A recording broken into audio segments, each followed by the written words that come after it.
All right. So can everybody hear me okay? Yes.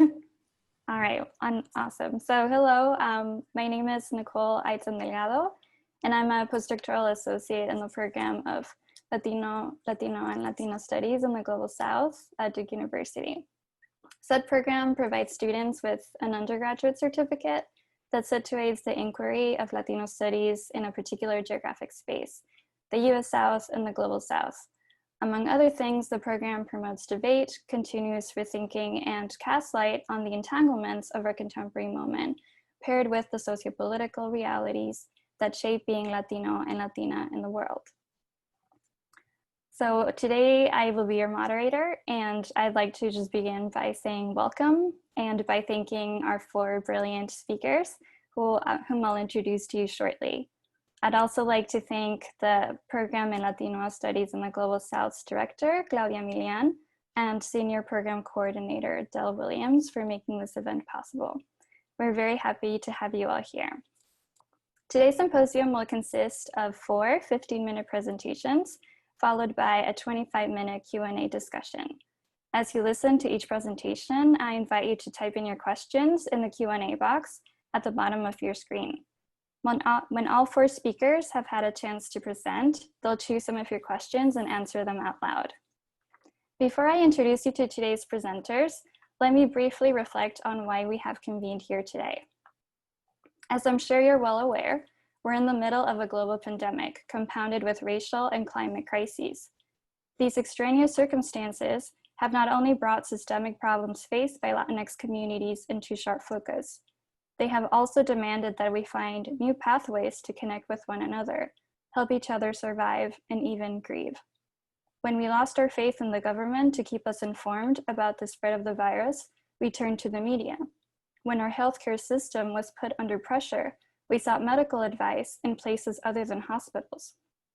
When common sense failed to explain the growing wave of racism and xenophobia sweeping across the country, we turned to our elders who told us that today's unique set of challenges are in actuality not new. In conversation with our friends and family, we were reminded that in the so-called land of the free, Black and Indigenous people of color are not yet equal nor protected from vulnerability.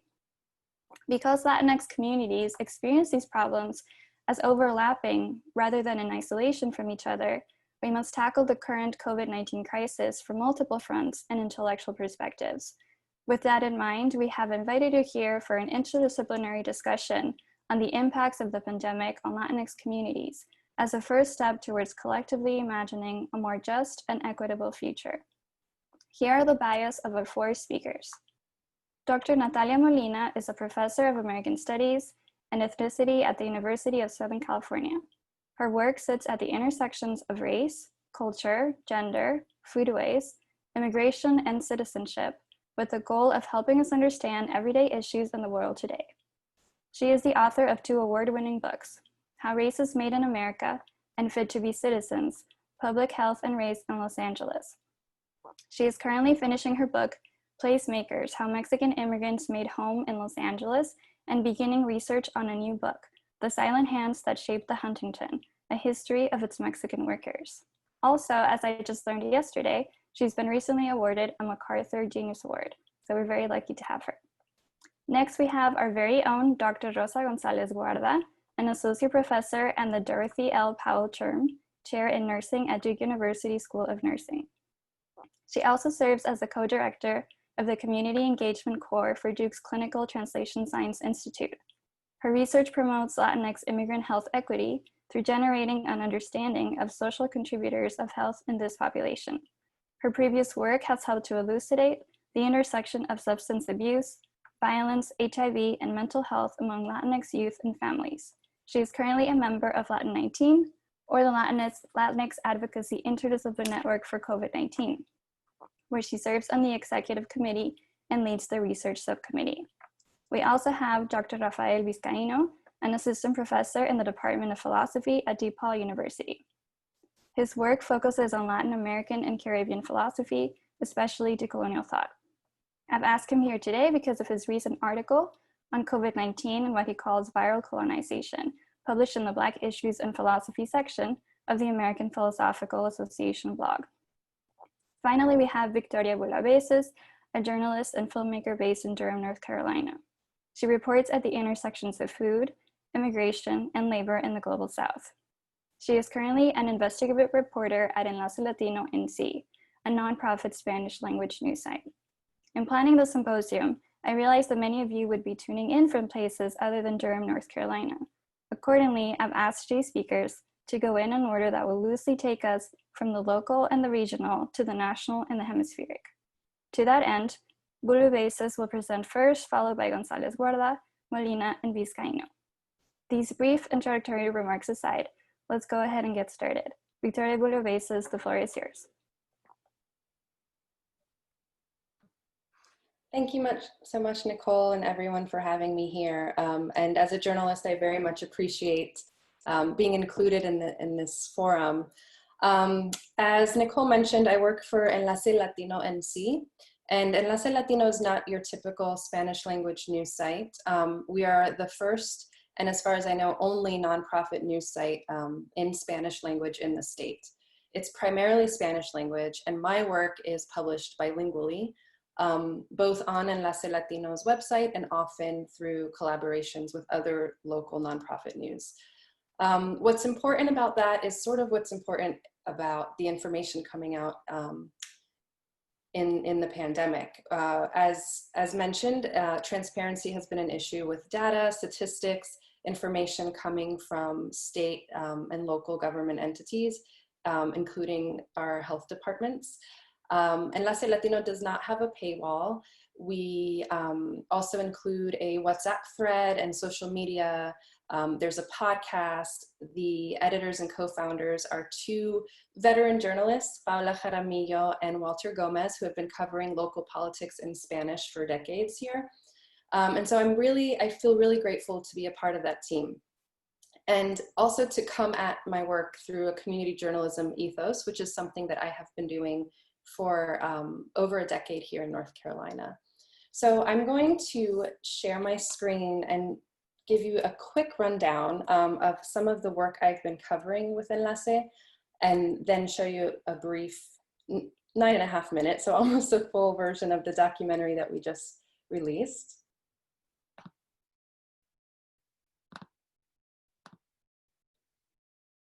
So as you can see here, Enlace Latino covers all sorts of themes, especially right now in elections. They've been hosting talkbacks and town halls with local folks. And I think one of the things that we've been considering a lot as journalists throughout the pandemic is what our role is. Obviously, it's to hold systems of power accountable. It's to hold our public offices accountable. But it also is to remind ourselves that we are there to be useful to the community.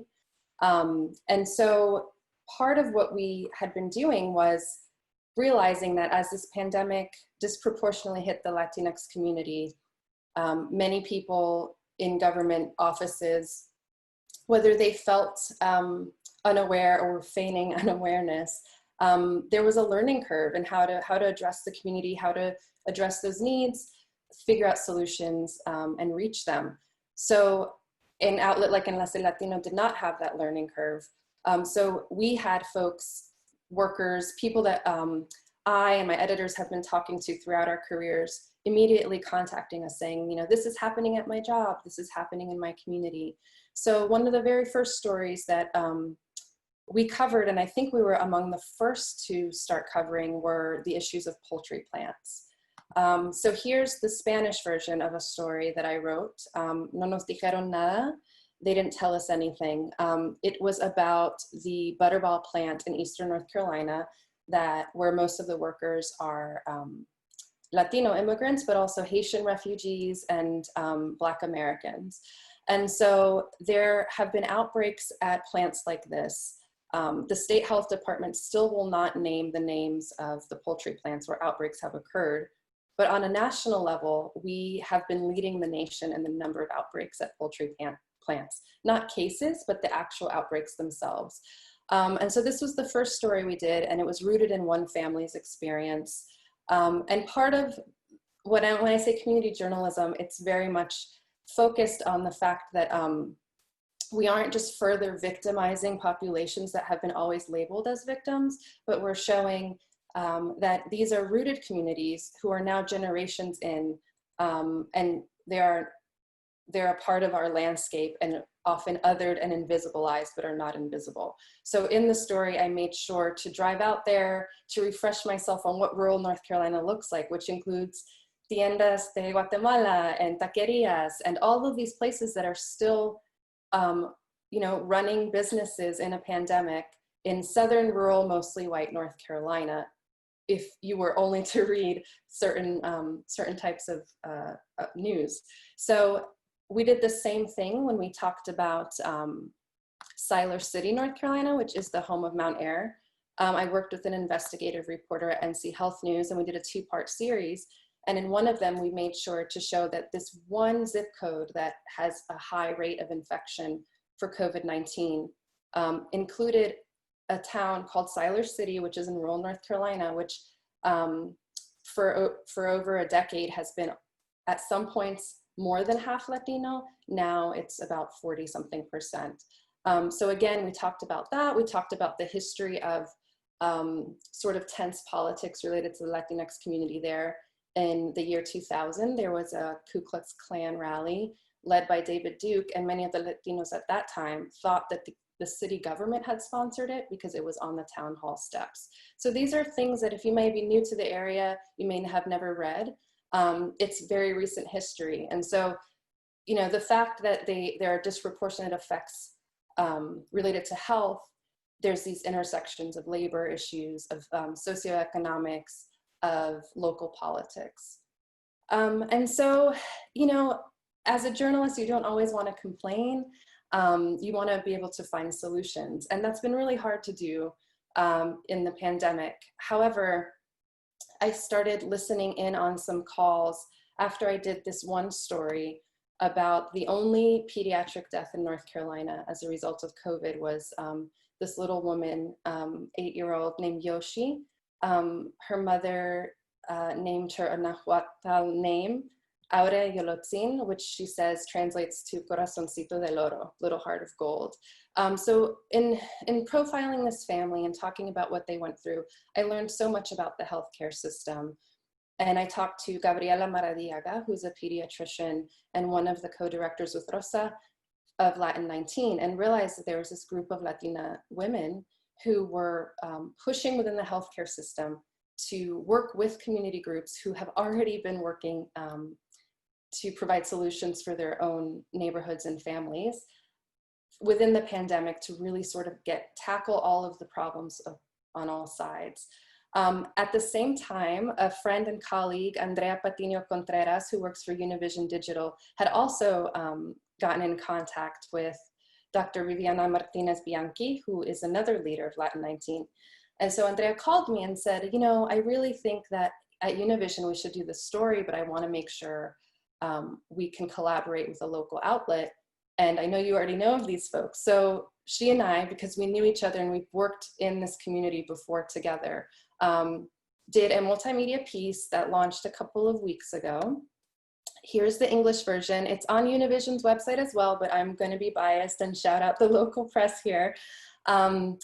And we called it Heroes of the Pandemic because we realized that the focus was definitely about Latin 19, the Latina women doctors who are pushing for solutions, but also the community members who have always been here.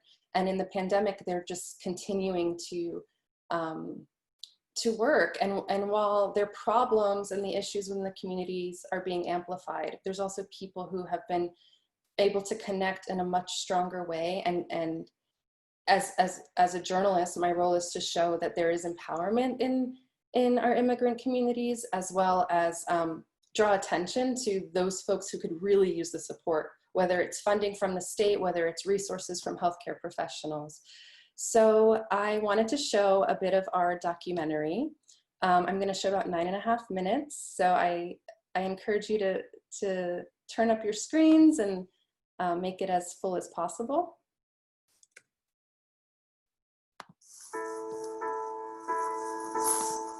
Me preparé toda mi vida para este rol.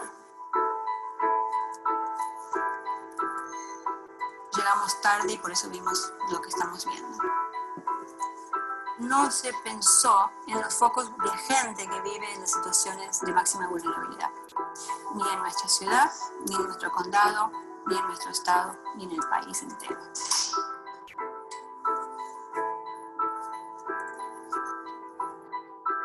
Hay una desconfianza de la comunidad migrante, especialmente indocumentada, cuando se enfrenta con el sistema de salud, especialmente con el gobierno. Esta pandemia nos ha permitido ver las grandes desigualdades sistémicas que hay alrededor del mundo, pero especialmente en este país. Nuestra comunidad está sufriendo. Aquí estamos hablando de vidas humanas. El sistema tiene que cambiar.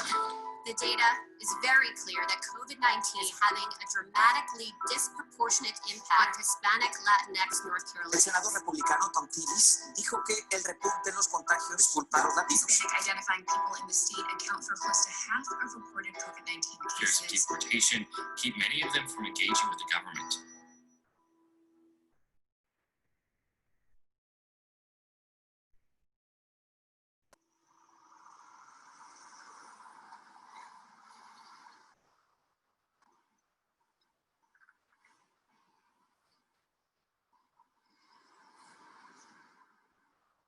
Por el barrio de nosotros hay bastante personas que están contagiadas. Mucho de lo que ha pasado no ha sido una sorpresa. Los primeros casos los empezamos a diagnosticar la semana del 10 y el 11 de marzo. Pero de que hay por el barrio mío, hay bastante casos. El 18 de marzo hicimos la primera reunión de Latin 19.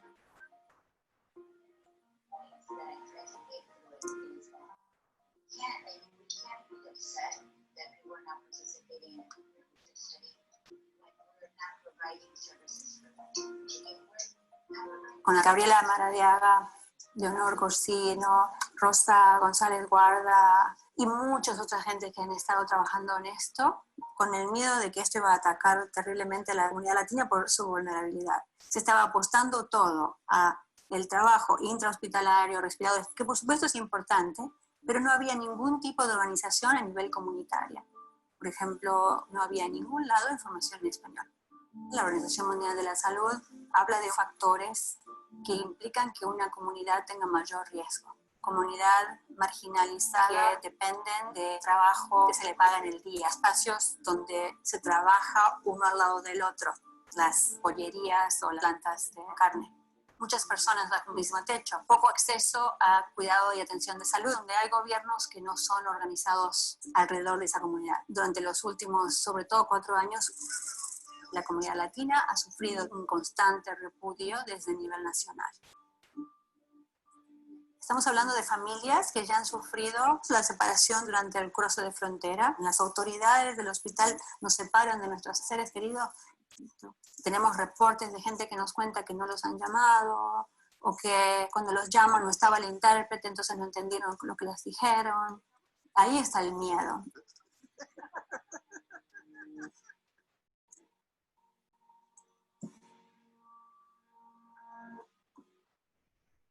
Ya funciona la lavaplatos.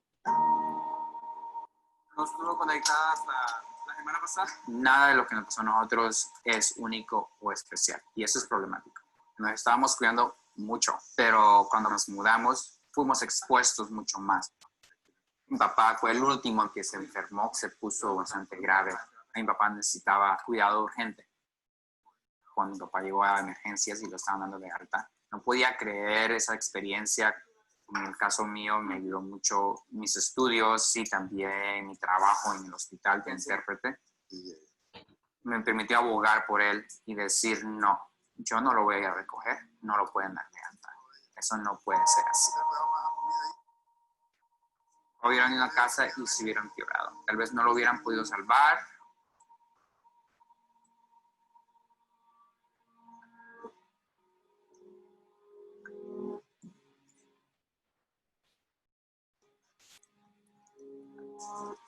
Ay, qué picada salsa. ¿No probaste? Yo le eché tanto que era guacamole. No es guacamole. Esa experiencia fue traumática. Fue traumática. qué está pasando con otras personas en circunstancias similares, otras personas que no hablan inglés, que no tienen seguro médico. La información en sí es poder.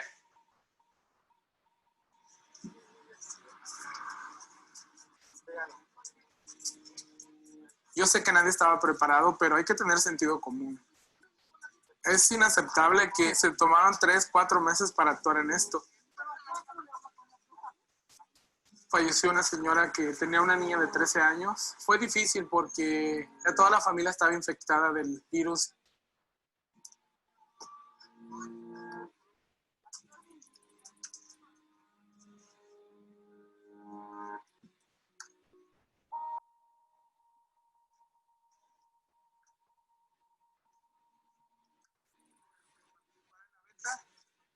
Tengo en la línea a don Jerónimo. Él es el esposo de la señora que perdió la vida.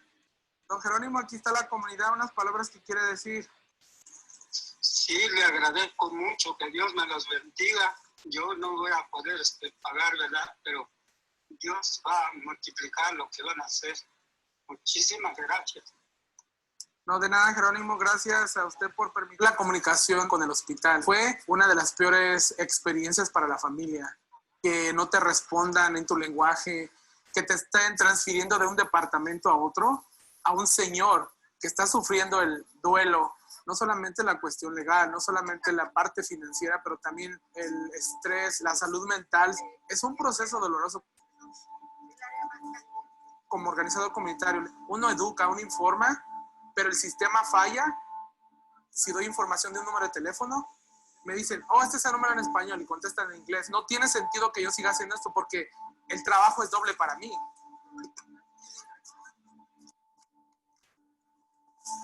No estamos esperanzados de la ayuda del gobierno, no estamos esperanzados de las instituciones, pero el apoyo de la comunidad es indispensable. Es lo que hace la comunidad orgullosa de sí mismo.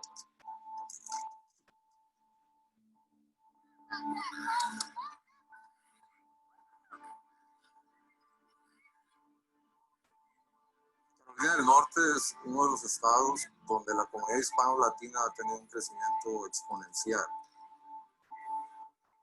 En los años 90 eran 70,000 personas hispano-latinas que vivían en el estado. En cuestión de unos cuantos años estamos llegando al 1,000,000. Muchas gracias, que Dios las bendiga. Cuídense mucho. Gran parte de nuestra población es la que impulsa esa labor esencial que mantiene la sociedad en pie.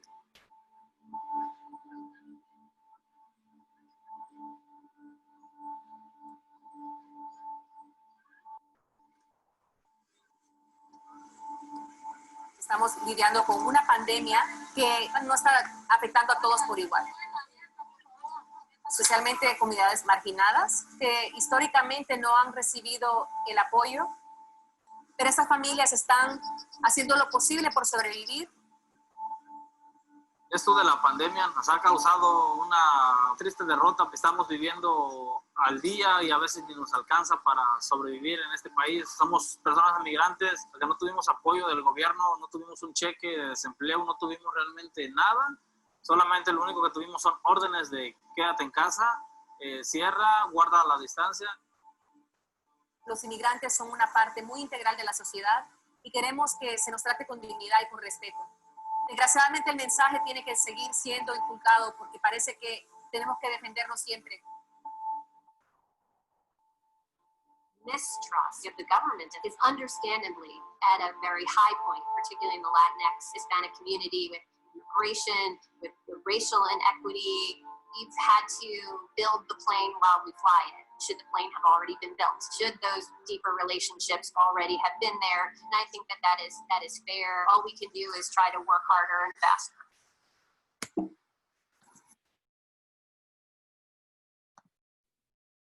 Great, thank you so much for that, Victoria. We're running a little bit behind, so why don't we move on to, you're fine, Rosa Gonzalez-Guarda, who is next.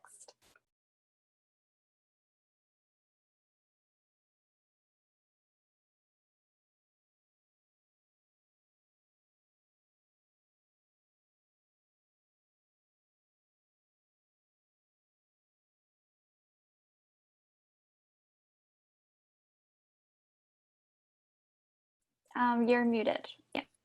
There we go. Take two, no? Good evening, everyone, and thank you so much for the opportunity to be here.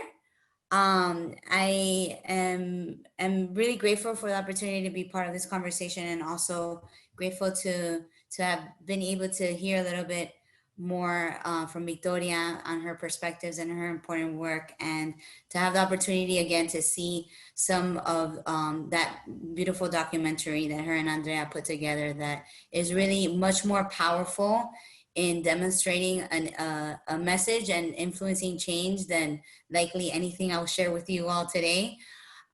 So I'll try to be brief so that we can try to engage in conversation. And I have told Nicole that feel free to interrupt me and move me along if I prolong this.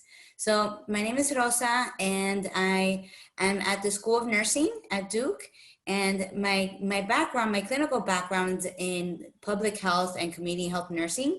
So I've always been very interested in working sort of outside of the healthcare system on really how the situations or the conditions where people live, work, and play influence their health, and have always focused on that.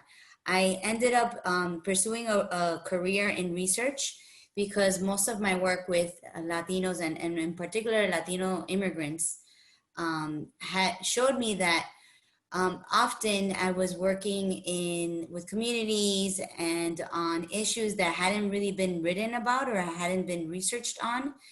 And I realized quickly then that I needed to obtain some of the tools to be able to do research in collaboration with this community, to be able to build on the evidence base on what helps or hurts this community. Sometimes we inadvertently design programs and intervention strategies that do more harm than good. And so I share that because even though I am an academic and I do research and I spend a lot of my time doing that, really my perspectives are really rooted in communities where that's been most of my practice.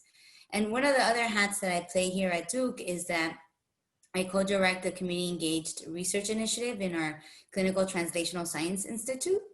And in that role, one of the things that I try to do is really connect community perspectives and academic perspectives and other stakeholders to really inform research that's conducted, the things that we study and how we study them, and make sure that there's equity in those relationships and equity in the benefits from that research.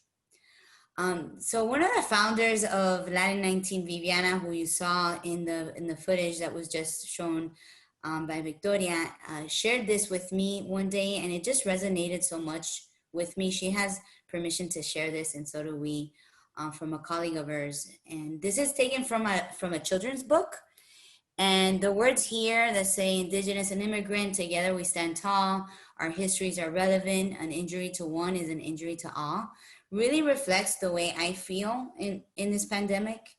I was sharing earlier of when people ask me how I'm doing, I feel fortunate, I'm doing great, and my family's doing well, but I'm also very hurt by what has happened to our communities. And I feel like this is my community.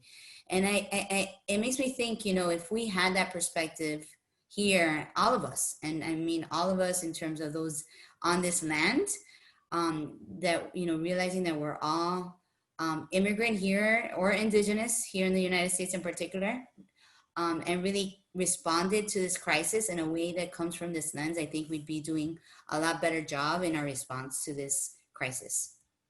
What I like to do is share some of the health disparities, and I'm going to skim a little bit through these because a lot of them were really highlighted very well in the documentary. I'm going to focus on the social drivers, which we'll introduce, and I know that some of my colleagues are going to take a deeper dive in some of these. And then I'm going to share with you some of my own research that I'm doing right now amidst this pandemic with the local Latinx community and what we've learned from that experience that helps us understand some of the drivers and experiences that we're seeing in the local community. So I think it's important to acknowledge that while we're experiencing this co-occurring pandemic of COVID-19 and systemic racism, an increased recognition of systemic racism, that really when we look at what we're seeing with the Latinx community and other vulnerable groups, it's really a manifestation of underlying systemic racism, which is really that system that really benefits some populations and puts others in disadvantage. And so from a national perspective, we do see that Latinos are accounting for much more than their share of the population. We also see that Latinos are hospitalized at a much higher rate than our non-Latino counterparts. And among pregnant women, we see this manifest itself as well. In North Carolina, these disparities are even more drastic, however, and I think that's worth noting. Something about our social political context and the drivers here in North Carolina make the gap between the representation in the population and those that are positive for COVID-19, that gap is even wider. And so what is it about these social drivers that are particularly acute here in North Carolina that are really driving some of this? And some of those disparities and numbers were already highlighted, so I'll skip over this.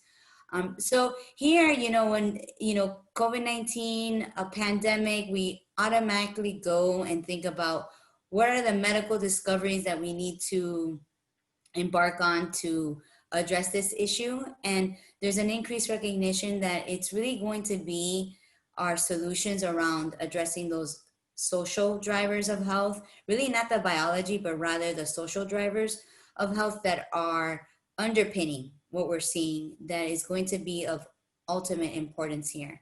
And so here, just want to share, I mentioned that I work in our Clinical Translational Science Institute, and the PI of that institute is a health disparities researcher, which is really unique in this space, really, which is really heavily influenced with biomedical perspectives. But you see here, there's a commentary highlighting the importance of solutions being based on policy rather than biology.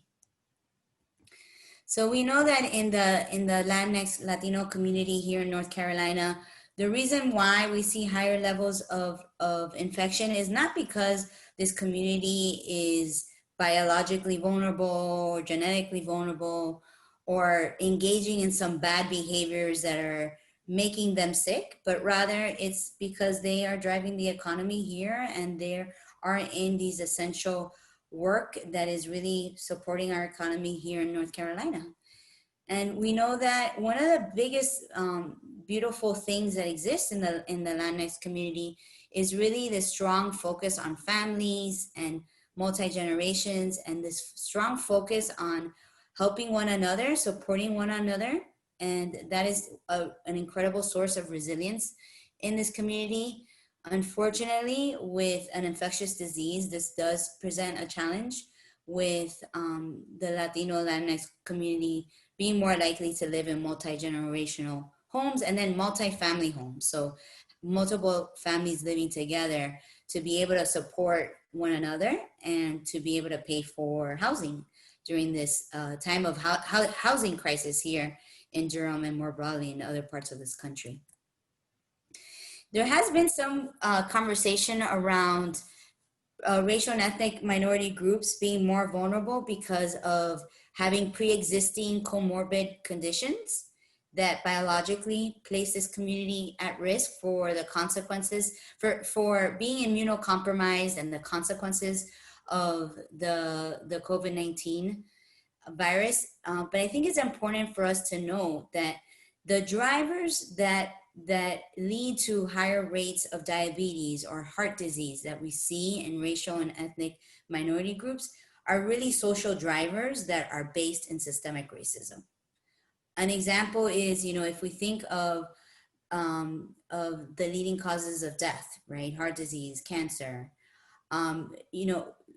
food, access to food and obesity are big predictors of those outcomes. And unfortunately, we see higher rates of obesity among racial and ethnic groups, and it's largely because of the environment in where they live. Here we have a picture of a food swamp, which is an area where there's a lot of bad food, and that's what we have access to. And research has shown that this is a stronger predictor of obesity risk than many of the other things that we focus on. The other thing that is important for us to think about in terms of the biology that's underpinning disparities is really the influence of stress and toxic stress in particular, and how that changes our bodies in a way that makes us more vulnerable to physical chronic health conditions. And we know now more than ever that there's mounting evidence that adverse toxic experience really get into our bodies. They get under our skin and increase our vulnerability to physical health outcomes, and even our genetic environment, and how we're able to transmit that genetic environment from one generation to another. So this is a way of explaining how oppression and violence that happened to our ancestors, are playing out biologically in even today, even if this happened many years and generations ago. On top of some of those social drivers, we know that there's a lot of issues related to language barriers and immigration concerns that we're hearing are playing a role here. The Latinx community has the highest uninsurance rates here in North Carolina and throughout the country. And so that limits access to healthcare. And a big barrier that we're seeing right now is the lack of willingness or desire to seek healthcare for fear of the bills that are going to result from that care. And of course that, interacting with immigration concerns of being separated from families and, being deported or being reported to authorities is a real concern that is playing out right now. And one of the reasons why we're seeing here that the Latinx community is more likely to seek care when there's really no other options, and often, unfortunately, when it's too late. The other thing that's important to note here is that the way that this systemic racism plays out right now in COVID-19 is also being seen with the social economic consequences. So it's not only thinking about the consequences of the disease, but also the consequences in the Latinx community of what this pandemic is doing for them socioeconomically. So we're seeing that this community is more likely to have job loss. Many don't have the benefits that others have, that the government has invested in. And so we're seeing a lot of food insecurity and a lot of housing insecurity. So I'll share just a few minutes on what we're doing in the Ser Hispano study. This is a study that's funded through the National Institutes of Minority Health, and we're studying young adult Latino immigrants in the research triangle to better understand how stress, especially acculturation stress, that stress of being a Latino immigrant here, of acculturating to this environment, and the role that resilience has on a number of health outcomes. And we have a diverse group of investigators that range from bench scientists that can help us understand the biology of stress and how to study that, to community leaders such as Pilar, who's a leader of a community-based organization here in the Triangle area that serves the community, the Latino community. We have some early investigators as well, and engagement leaders, and a bicultural, bilingual group of staff that are really driving this work, that are very integrated in advocacy efforts as well as the fabric of this local community. And we started off really looking at the Latinx health paradox, which is this paradox in which we see immigrants in general, and also we see this with Latinx immigrants, having better health than their non-immigrant counterparts. So better, longer life expectancy, and many outcomes, better outcomes in health. And it's a paradox because we know the disadvantage that immigrants face when they come to this country. But the part that our team is very interested in is how this advantage disappears over time with years in the US, acculturation, and across generations. So every generation we see an engagement in more risk behaviors and poorer health outcomes. And we know from the stress research that that we do live in a very toxic stress environment, and our team is particularly concerned in trying to help us understand what that is and address that toxic environment. Sorry to interrupt, Rosa, but your 15 minutes are up. Thank you so much. If you have any questions for Victoria or for Rosa, you can drop them in the Q&A. And someone there asked, when would the recording be shared? It will be shared tomorrow. I will email everybody who signed up. So next up, we have, thanks, Rosa. We have Professor Natalia Molina. So you're up.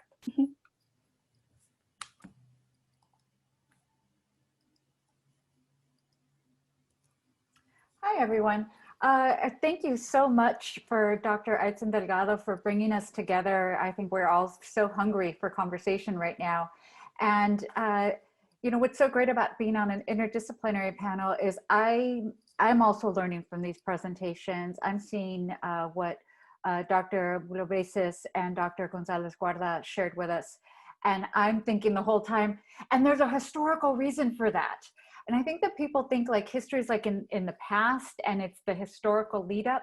But as someone who studies systematic racism, history is very much about showing us how this is systemic, how there's all these layers on top of layers that have led us to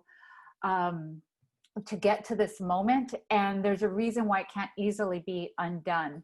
And that it's not just about, you know, one leader, one administration, but years of making this. And so all the ways in which we need to work together to dismantle this. So thank you. I feel like today is a great start to having that dismantling and that ways in which that we can work together.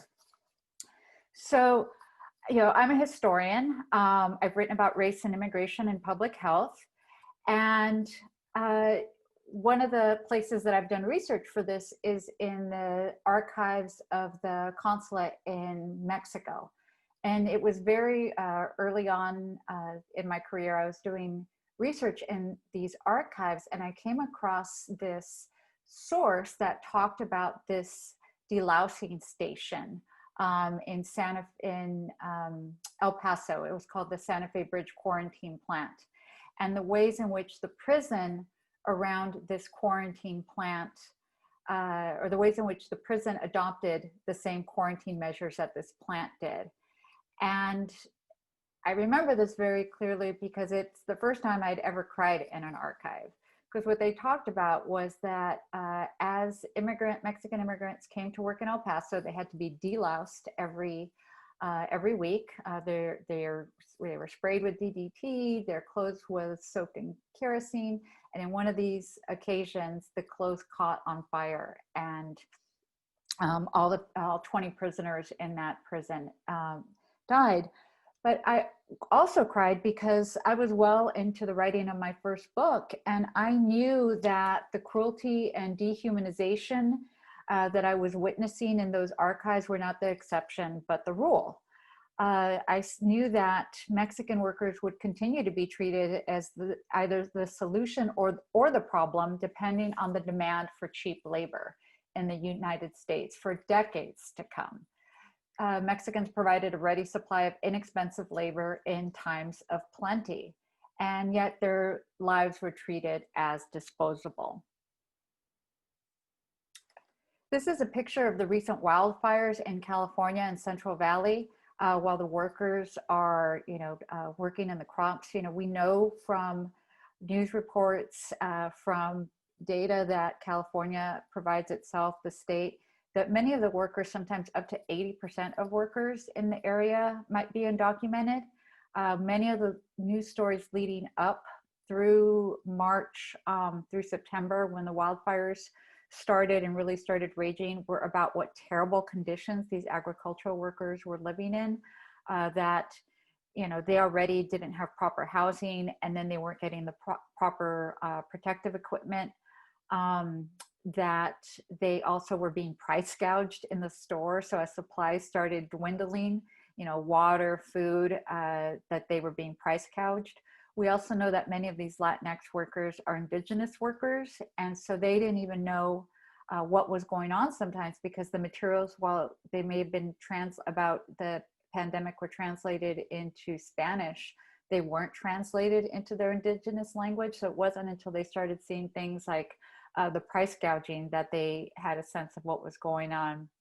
And this gives you just a sense of what the smoke was like during this time period. I'm here in Los Angeles, and I can tell you, as someone who was close to the wildfires, but not in the evacuation zone, that the smoke was so bad that, we basically stayed inside for the week. The first time that I went out after, about a 24-hour period of not going out just to walk our dogs for like 5 minutes, I almost cried because I thought, I've been sending my son out on this to walk the dogs. I had no idea how thick the smoke was.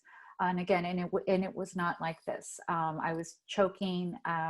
Everybody I knew in the area had headaches, sinus issues, and that's from being inside. And so you can imagine what it was like working in the fields. As already Dr. Bouloubasis has told us and shown us through her exemplary documentary making, we see the same thing going on in the factories, in poultry factories, in the meat packing factories. And yet it's also pretty surprising, far from joining outrage, most Americans tacitly accept these conditions for a few so that the majority can continue their lives uninterrupted. And we can point to policies like, the Paycheck Protection Act and, stimulus money not going to undocumented workers, not going to families if somebody married an immigrant, all these different kinds of policies. So it's not opinion, it's policies that we can base this kind of statement on. Also, we can base it on statements such as that by Wisconsin Supreme Court Justice Patience Roggensack, who recently provided a pretty pungent example of how ingrained in society this otherness is. She explained that one country's surge of COVID cases from 60 to 800 in 2 weeks was due to meatpacking. She explained that's where Brown County got the flare. It wasn't the regular folks in Brown County. In other words, regular folks are not diseased. It's those Mexicans over there, right? It's those Mexicans over at that meatpacking plant. And as a historian, when I hear a statement like that, I can point to almost now 2 centuries how we have excused systematic inequalities, justifying them by pointing to Mexicans' difference and Mexicans as being over there different from us. And so one example of this would be in the early 20th century, and this is an example of a Mexican agricultural worker. And we tend to think that Mexicans were excluded in certain ways or otherwise. But what we forget is when their labor is needed, there are ways that the rhetoric around them, the narratives around them are about showing how they are the most essential workers. They are the best workers. So in this case, in the early 1910s, when we're still talking about biological difference, many agricultural employers, railroad employers, large-scale employers actually argued for Mexicans' biological difference, but to show why they were the needed immigrant workers, that they were more biologically suited for working in 100+ degree weather, while they were more biologically suited for bending over, as you see this man doing, to get the beets out of the soil. And what they aren't mentioning is that kind of, farm implement isn't even necessary. A part of the point of having a short-handled hoe is just so that the worker has to bend over. That way, surveyor, superintendent, a boss can look across the field and say, oh, that person's not working, they're standing up. And even though that kind of repetitive injury of bending over all day long in the field, 12 hours a day, 6-7 days a week, could lead to internal organ damage, including kidney damage, even kidney failure. We also see that once their labor is not needed, that narrative shifts from thinking about them as biologically necessary to biologically flawed. And so in the Depression, we saw the ways in which one of the ways that Mexicans were seen, now no longer seen as essential workers because of the shortage of labor, that we saw that Mexicans were seen as biologically different, and women were central to showing them as biologically different. Women had high infant mortality rates. Mexican women were seen as being breeders, as being proponents of negative eugenics, of having too many children. Well, at the same time, white women were being exhorted for saying, why aren't you having enough children? So you start seeing this discrepancy in that kind of eugenic discourse. This is a picture from the Los Angeles Times. It was used as an example of the ways in which Mexicans were seen as using too much of our healthcare. So here we're trying to, in a pandemic, show why aren't people, coming to get tested? Why aren't people, contact tracing? Why aren't people being receptive to these kinds of things? It's, over 100 years of being told your culture is deficient and, you're the problem, not, you're the recipient of these problems. And we're going to look at the structural conditions that have led to this, but you're the problem.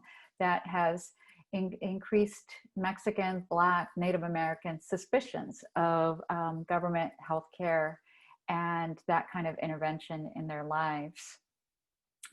No sooner was the Depression over and we were in World War II and we needed more laborers, that once again, who did we employ? We once again brought Mexican laborers through a program called the Bracero program, which is a guest worker program with Mexico from 1942 to 1964. Note that I just told you there's this whole narrative of ways in which Mexicans are seen as biologically flawed, diseased, as taking advantage of the healthcare system. So how do you make the argument that Mexicans should now be the guest workers that come in and work the crops, work in this capacity as we have a labor shortage? Well, public health officials, doctors stepped in to say, we will make sure that they are screened. So screening was done from Mexico. If you crossed from Mexico to the US and you were Mexican, it wasn't done if you were, crossed the other way and then crossed back, if you were American. And so it was this idea that disease is located in Mexican bodies, but disease is located in Mexico. It's something that comes from a different place. And once again, we see that Mexicans are still being fumigated, still being deloused, still being treated with these dangerous chemicals in order to keep Americans safe, in order to be seen as a suitable labor force. These policies, these narratives, people like to think, oh, that was a long time ago. It's already, 2020, that was in the past. But we see that these narratives never really go away. The people that made them might pass, the policies might change, the Bracero program might go away. But in my work, I call this a racial script, and it's a racial script that's there to continue to be activated when we need it. So in the 1990s, in 1994, when California goes into a recession, we see this same resurgence of Mexican workers, Mexican immigrants are dangerous, they're undocumented. Again, it's an election year, it's a recession. And once again, Mexican women are seen as the problem, as the cause of undocumented workers being rooted in the United States, that they come here to have children, right? That whole rhetoric of what people call the anchor baby, that they come here specifically to have children in order to gain citizenship. And so, when we talk about, why aren't people going to clinics? Well, we saw after Proposition 187 that Mexicans, including documented, including Mexican Americans, were reticent to go to public health clinics, thinking that they would be demonized, stereotyped, or if they were in mixed status families, that they would bring harm to their family. We saw this also during the Affordable Care Act. There were articles. I remember, I still do, I get the newspaper in hard copy because I like to see the news in conversation with the other news stories going on. And so I would see these articles. Why aren't Latinos signing up for the Affordable Care Act? We've translated the materials. We're sending people into their community.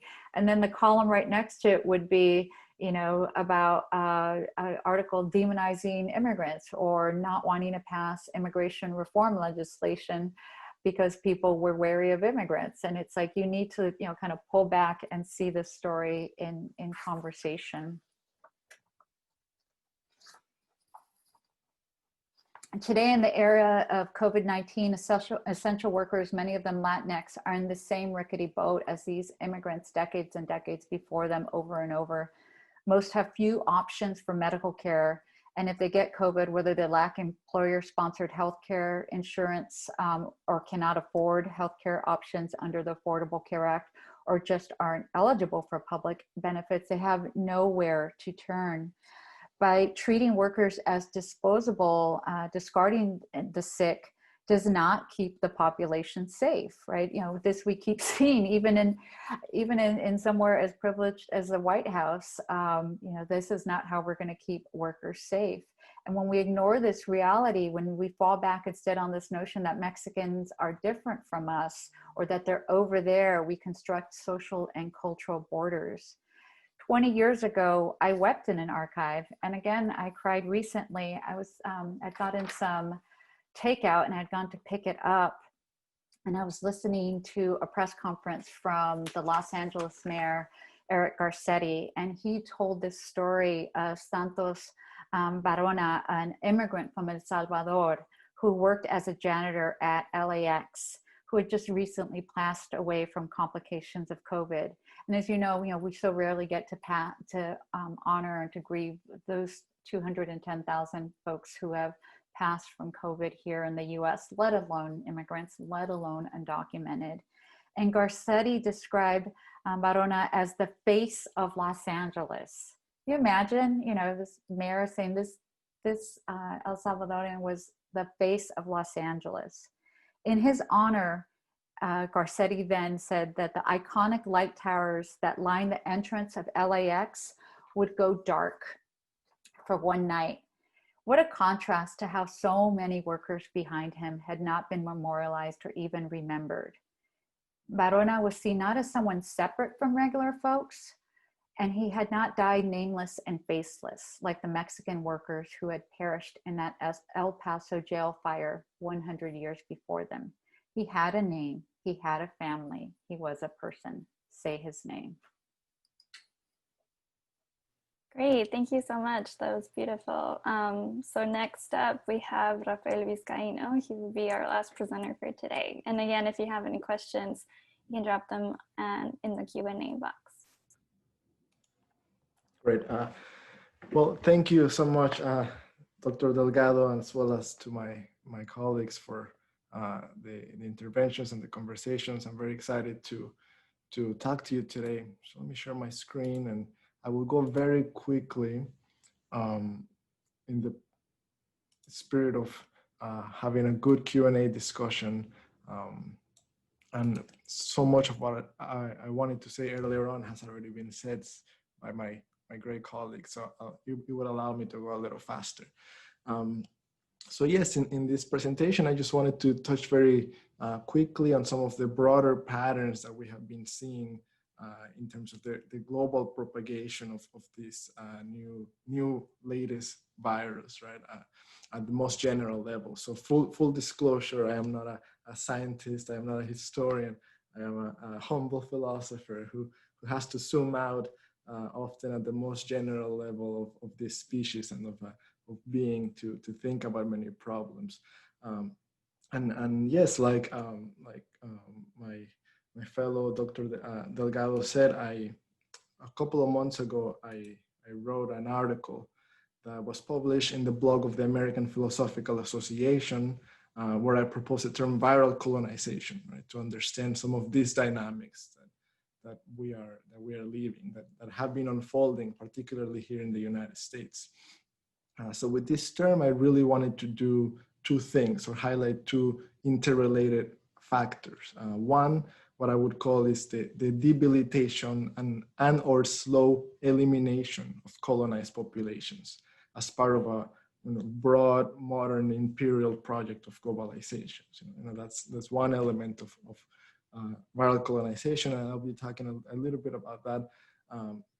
And number two, on the more symbolic front, and going off of the more medical definition of viral colonization, which is actually like a bona fide concept, is the simultaneous, as co-infection or double infection, which is how it's taken in the sciences, I sort of analogize to understand what is going on now, particularly what we can understand as the racist infrastructure of the pandemic. Right? Maybe what some of my colleagues have used the concept of systemic racism. Right? I think I'm trying to think a little bit broader in terms of what is something in which systemic racism can be encompassed. Right? So I'm playing with this idea of viral colonization as a racist infrastructure that allows for the superinfection of what we now have, which is COVID, right? But yes, like Dr.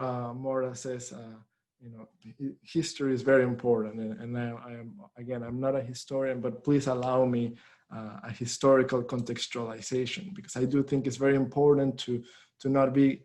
This is not the philosophical side, to not be caught up in presentism, even if unconsciously, that in a way that perhaps overestimates the novelty of our present, right? I think doing that ultimately is a source of anxiety and panic for people, and I think history is a way to sort of counteract that. So it is very important, I think, at least to some level, even if it's at the most general, broad level, to remind ourselves that that pandemics, even of an existential magnitude like this one, are by no means a new phenomenon, right? So we have had outbreaks of disease, for as long as we are a coherent species, right? In a way, we have, whatever humanity is has always commingled with a virus. The bubonic plague, for instance, just to name one of our all-time nemesis, wiped the population of Europe twice, just in the Common Era. The first time was in the 6th century, when an outbreak in Constantinople nearly brought down the Roman Empire, right? And 800 years later, in the 14th century, it comes back with a vengeance, and as what we know as the Black Death, right? So, in a very broad historical context, and I'm not going to get into that, but there is something to be said about where we are living our current crisis, and some of my colleagues expanded in more recent history, in the last 60 years or so. I could have very well gone into the previous once in a century pandemic of the 1910s, 1920s, but I just wanted to really put a broad context out there. But now, nonetheless, globalization, as we know, has played a central role in the exacerbation of disease since the so-called age of discovery, right? Which really should be the age of colonization. So just in the era of record keeping, and I went into some research just to do this, we have had 278 major pandemics worldwide in recorded history, right? Around 19 of them, or 7% of those, including the 2 bubonic plagues, took place between the time of Babylon and the conquest of the Americas, right? Which is to say that 7% of all major epidemics in human history took place in the first 4/5 of our recorded history as a species. What a number, right? The other side of this number is that 90% of global major pandemics in recorded history have taken place in the modern era, in the last 1/5 of recorded history. Now, I would imagine that there is some bias in these numbers in terms of record keeping and so on, but I think it's pretty clear in terms of the evidence of what globalization has done to disease, right? And this is very much the context that we are now living. So if globalization emerges with the age of globalization, as the colonial thinkers argue from Latin America, which that's now my field of specialization, Latin American philosophy. This is where one can begin to trace the colonialist infrastructure of the global pandemic, thinking very broadly from the age of colonization and what globalization has done to the propagation of disease in the era of colonization. So I mean, the paradigmatic example for me in terms of thinking of the concept of viral colonization, of course, is the 16th century colonization of the Americas, right? If we go to the most contemporary records, we know that approximately 90% of indigenous fatalities during the process of colonization were caused not by warfare or forced labor, but by viruses, right? Smallpox was a big one, influenza. By the time of the arrival of Hernan Cortés, the native population of central Mexico was around 22 million. Soon after, the first smallpox epidemic brought with the colonizing forces strikes the region, affecting around 40% of the population, right? Just think about that being a major catalyst in the subsequent fall of the Aztec Empire. And that's why I brought up the case of Constantinople and Rome earlier, a few centuries prior, right? So in a way, history, there's a way in which history, it is a certain repetition of things, right? In fact, the shortest tenure of any Aztec leader, Cuitlahuac's 80-day term, is a result of this smallpox outbreak. He's one of the people that perished because of this. And even more tragically, in the next 60 years, post-colonization, the region would see two additional pandemics, known by the Mexicas as Cocolistli, right? That basically brought down the population from a high of 22 million to just under 2 million by the end of the 16th century. So that's what I have in mind when I really think of viral colonization, just as a historical frame. Like Dr. Molina said, it may seem like it's a long time ago, but certainly in our patterns of thought, it is not.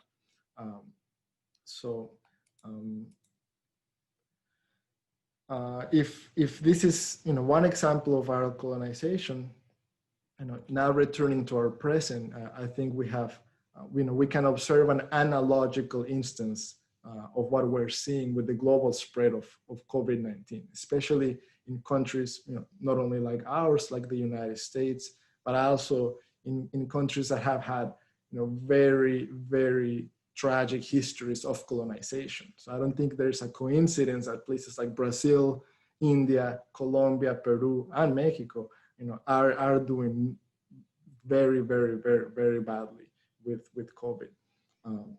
In these places, the disease has primarily spread through the populations that are most marginalized and exploited. As my colleagues have said here in the United States, we know the numbers and how bad it has been for racialized and internalized colonized communities, such as Black and Latinx and indigenous communities. So I will just here run very quickly through the numbers that we already saw, right? Black and Latinx people 3 to 4 times as likely as white counterparts to catch the disease, 6 times as likely to die from it. And the one that was not mentioned, for indigenous people, up to 19 times the death rate of the rest of the American population combined, right? Which includes Black and Latinx. So I mean that those numbers are if they are not a sign of something structural, then I don't know what they are, right? So far from being a health crisis that does not discriminate, as I think much of the media, at least initially, maintained during the early months of the global outbreak, and to an extent, some continue to do. We all know here that COVID has efficiently moved through the structures of inequality and oppression that are the building blocks of our social life, right? And I will add the building blocks of the modern global social and political world. So it is at least my own personal perception that what was once initially experienced as a national media panic, right, eventually rescinded once it became evident that the communities that were being affected the most were communities of color. Right? So that this is at least my something that I lived sort of, from my own personal experience of the early days of panic living in New York City, right? So I just moved out of New York City in late July, and I remember from firsthand experience what mid-March was in terms of not finding toilet paper for at least 3 weeks in the city of New York and so on. What I'm trying to say is that that panic vanished at some point when it was clear that this virus was discriminating. So I would like to make that claim and back it up at some point with more rigor and adequate sources and so on. So let me see here. I'm gonna skip some things and go very quickly.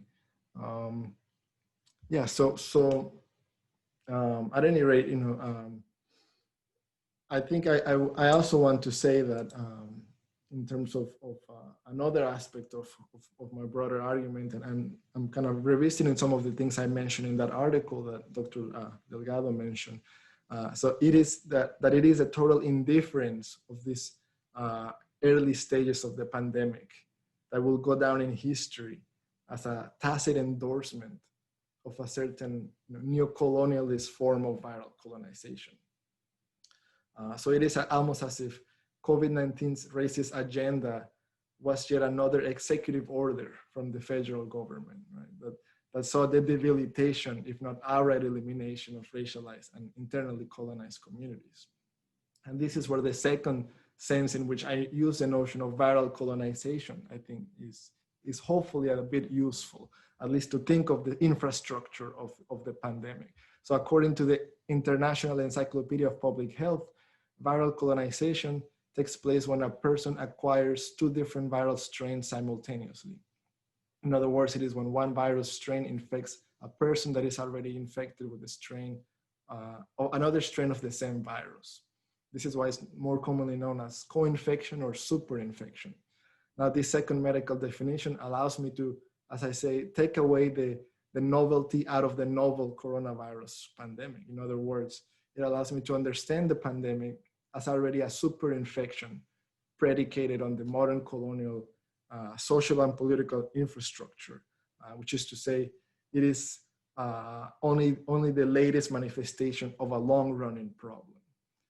Indeed, many voices have already pointed out how shortness of breath or difficulty breathing is one of the most common symptoms of the coronavirus disease, and this corresponds quite symbolically to the well-known slogan, "I can't breathe," right, of the Black Lives Matter movement.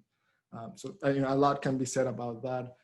So let me just kind of summarize in terms of what white supremacy is doing here as one of those elements of systemic racism, right? Very, very explicitly that permit the unwarranted killing of targeted populations. And just as a matter of conclusion, just to wrap it up and have a conversation with all of us here, I want to say that that it's clear that the process of colonization has not formally ended, right? That's a big claim that a lot of contemporary scholarship is making, at least at the theoretical level. And here we can see that it is here with us again, changing and embracing more sophisticated processes that allow for the survival and reproduction of what we call coloniality, right? So the patterns of disease spread are but one example of coloniality. In this case, COVID-19 must be very well understood as within the broad history of in the age of colonization, as I mentioned earlier. And I will add and within the history of industrial modernization. Now, while I began my presentation by urging us to not fall prey to presentism, understanding that humanity has commingled with viruses since time immemorial, there is no doubt that as globalization and modernization have advanced in conjunction, more and more viruses have developed at higher rates than in any other prior era in our history, right? So this is a big deal. There is here an even more concrete and specific story to be told about the impacts of such globalizing neocolonial modernization, especially as it concerns capitalism's relentless search for new frontiers of profit at the expense of a harmonious relationship, let alone between humans ourselves, but also between humans and other living entities, right? Our planet. So the so-called commodification of exotic animals for human consumption, often tolerated in unsanitary wildlife markets and so on, in densely populated and urbanized areas, is here only a symptom, right, of something bigger, of a modern condition that values profit over well-being. And I bring that example because that's, that's the empirical origin of the latest coronavirus virus, right? Those Chinese wildlife wet markets and so on. So that's what that's referencing. And yes, in conclusion, let me say that we are at a crossroads. We're in the middle of a once-in-a-century global health crisis. To various degrees, there's a concerted global effort to eradicate this new virus, perhaps with the intention of resuming business as usual as soon as possible. However, it is evident that at least for the most affected by this crisis, there will not be a return to life as we knew it. Right? Perhaps even more strongly, there should not be a return to life as we knew it, for it is such life that led to this crisis in the first place. In this sense, perhaps the most humbling effect of the ongoing pandemic has been the reminder that we're not as strong and as unique as we thought we were, right, as a species. And therefore, unless we radically change our modern ways of life, unless we change our modern ways of life at that level of the species, there will likely be more situations like this, more future pandemics at ever increasing frequency and devastation.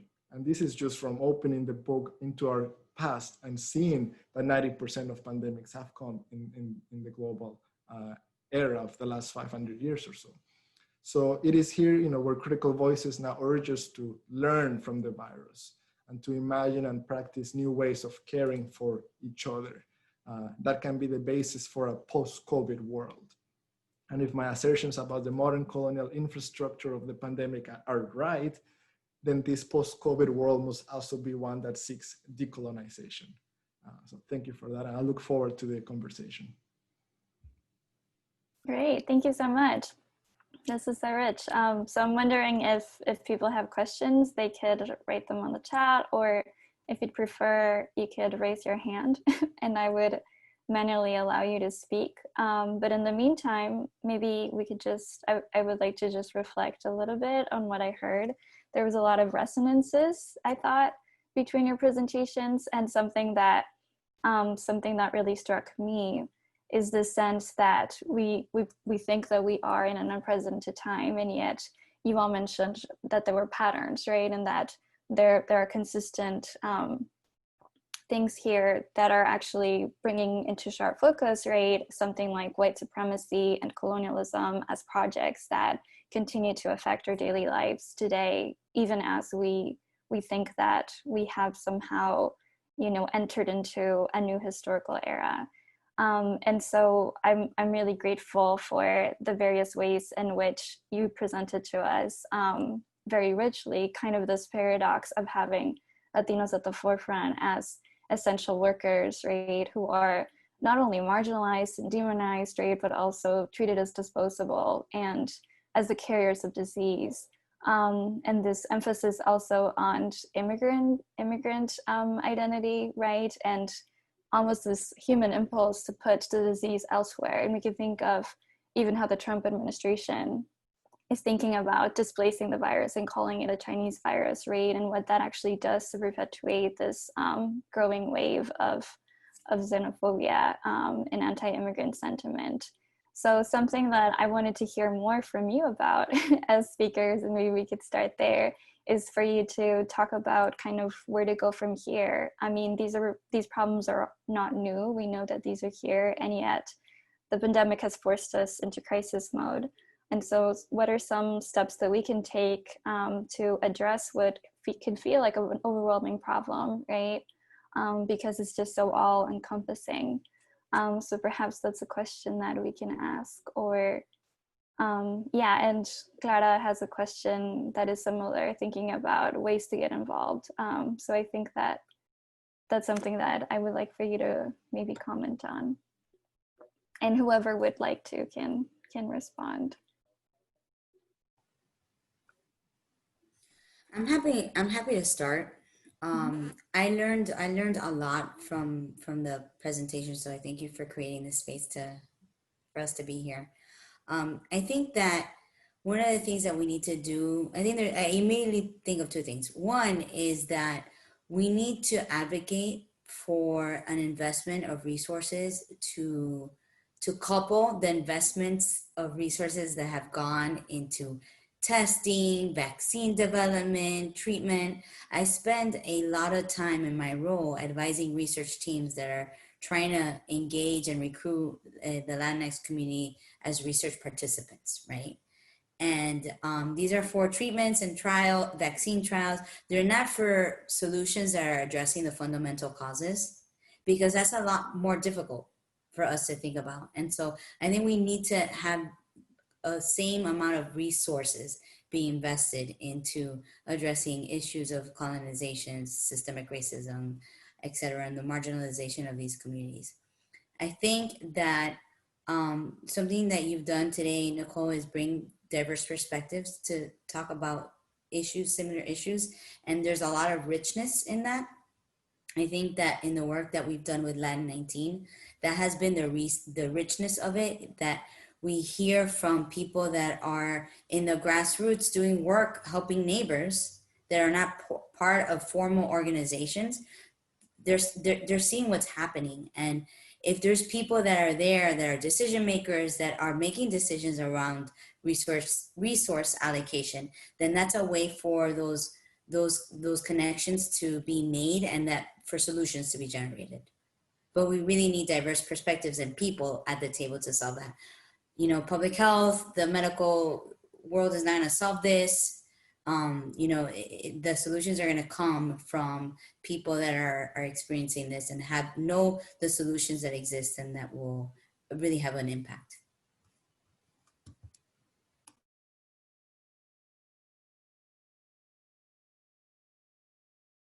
Great, thank you.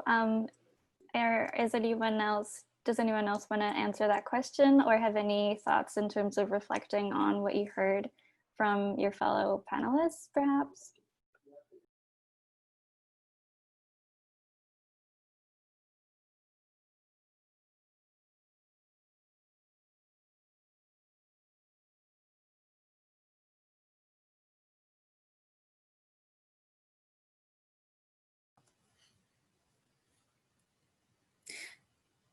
You know, if no one else is sharing, I also think I was really struck, Rafael, by the history that you shared and the positioning this within the wider context. And so one of the things that I think about a lot is, and we've been talking a lot about, is like we've invested in new things to solve this crisis that are hopefully trying to alleviate some of the suffering, but we need to start planning for, I mean, we needed this before the crisis, and we need to start planning for the next one, right? How do we become a healthier society so that we're not so vulnerable to this in the future? Great. No, thank you so much for that. And I totally agree with you. And yeah, I mean, so thank you again, Dr. Delgado, for bringing us together, because this really is a very unique opportunity, interdisciplinary, right? As I think Dr. Molina mentioned as well. And we don't get to have these conversations. And one of the things that we need to do is precisely bring different perspectives together, right? Like you said, Dr. Gonzalez. And yeah, I mean, so from my perspective, I think that, you know, the crisis is only a crisis because of of something that we are forgetting, right? And we forgot to do, I'm thinking really here at a very general level, but we have forgotten to care for a lot of things, and then that's coming back to bite us, right? So the crisis mode enters because of something we did not do for a long time. And another question is, okay, so how do we learn from this? And again, but knowing that these conversations have happened in the past too. And you know, the question really should be not how do we learn, but how do we not forget in the future again? So we have forgotten these things already. So we already learned them. I mean, that's why I really, and I'm here thinking a lot with a Caribbean scholar, Sylvia Winter, who, you know, I get from her a lot of a very species level oriented, very trans-historical thinking that in a lot of spaces is not very useful. And I appreciate your consideration and flexibility to entertain this very macro perspective. But in that perspective, you know, we already forgot, and we're just trying to get back at it.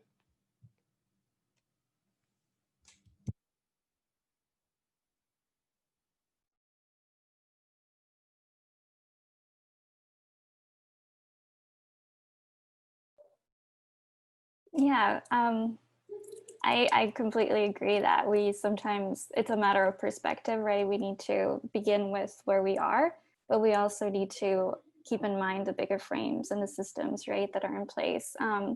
And in some ways, I think, Professor Molina, that your work is very much about placemaking, and it's very much about the radically local. And so what I like about this conversation is that sometimes, like in a race for theory, perhaps the solution isn't new, but it's old, and like the place of history in that. So I was wondering if you had a comment on kind of like how the pandemic has actually caused you to think about your discipline differently, and how it might be useful in this particular moment. I mean, one thing is I'm thinking back to Dr. Bouloubasis' work and just documenting the communities, right? I think that we still have the sense that, you know, Latinx immigration is West Coast, East Coast, you know, there's always that forgotten Midwest, and, you know, the South, we, you know, completely forget about. And so it's those kind of I think building up is really important from the local, but I think that we are clearly putting too much emphasis, too much responsibility on the local. When we see, you know, immigrants, you know, Latinx immigrants throughout the US, and in places like the South. And Julie Weiss has an important book looking at the history of Latinos in the South. And so, you know, this history has long been there, and yet that one's not one, as Dr. Vizcaíno said, that we've learned and forgot it. It's just like one we still haven't seen. And yet also in Dr. Bouloubasis' presentation, she also mentioned, well, you know, and yes, Latinx immigrants are the workers in these factories. There's also, you know, Haitian, you know, from the interviews I've read, you know, Somalian, Eritrean, you know, just so many different groups. Dr. Vizcaíno mentioned in his presentation, you know, we also need to connect this to indigenous histories. And I know that your work, Dr. Eitzen Delgado, is very much about connecting these communities. And so my work thinking about relationally is saying, you know, how can we learn from the struggles of one group and look at both the opportunities and the way it both opens opportunities and forecloses opportunities. And I think this is really a moment in the pandemic where we've just seen, wow, our struggles really are linked. You know, we witnessed the last 9 minutes of a man's life, you know, at the hands of police brutality. And then we went on, and the next story that same day was a child being separated from their parent at the Mexican-US border. And then we went on that same day and saw, oh, you know, this third generation Asian American is being told to go back where they came from. And it's, you know, it's this moment where it's not that this didn't happen before in the US, but because of media, social media, and the way that we're able to come together, that we're seeing these oppressions, these systematic inequalities, all sort of intersecting, aligning, and hence the need for us to work together more systematically. Yeah, thank you so much. We're actually at time, but I was wondering if, Victoria, you saw there's a question on the chat for you about the challenges of community-based journalism. Maybe you could address it kind of quickly, and then that could be our last question for the day. I also wanted to correct Dr. Molina. I do not have a PhD, but I appreciate the flattering title. Well, I have learned a lot from you. Thank you. Thank you so much. Yes, Abraham asked if it's difficult reporting in communities that maybe, I'm making an assumption here based on what you asked, but maybe fearful of the risk in speaking out, and also distrusting information. I'm very lucky to have worked with the Latinx community for over a decade here in North Carolina. So I will say that most of my sources I've either known already throughout the years through the work, both in the rural parts where I've done my reporting and here in Durham, or I can come from a trusted, reliable sort of person in the middle. The pushback a lot has been with editors sometimes. At Enlace Latino NC, there isn't any of that. But a lot of times when I was approaching more traditional outlets with story ideas and requesting the anonymity of sources and working around that, there has been pushback. There's a media shift happening right now during the pandemic within the journalism industry, where more people of the immigrant diaspora and people of color are demanding, leadership positions and editorial sort of supervision that reflects the communities they are reporting in. And so that's been good. And I think the pandemic has unveiled a lot. And one of the things is making sure that there are people who are in charge who are allowing for these new ways of bringing out this public information. And then the other question you mentioned about translating media versus the media being itself in the original language or bilingual. We've gotten a lot of feedback, especially on the bilingual stories, because there are Latinx families who have sort of mixed use language in their homes. So a lot of first generation Latinos who are more comfortable reading in English can send the same article to their family in Spanish, and they can actually have a conversation at home about what they're reading, what their community is experiencing, and then are also interacting with us through a WhatsApp channel, which is where a lot of people get their information, and many of it is misinformation. So they're able to connect in those ways that I think is really beautiful. And you don't always see that when, a traditional newspaper may just have peppered some Spanish translations here and there in their pages. Great. Thank you so much, everyone. This has been so great. I've learned so much, and I'm sure that those who tuned in did as well. So as I mentioned, I'm going to be sharing a link to the video tomorrow. I have everyone's email address from those that signed up. And if it's okay with our panelists, I'll also share their email address in case you want to continue these conversations with them directly. All right, so I guess that's it. So thank you again. Remember to vote and have a great night.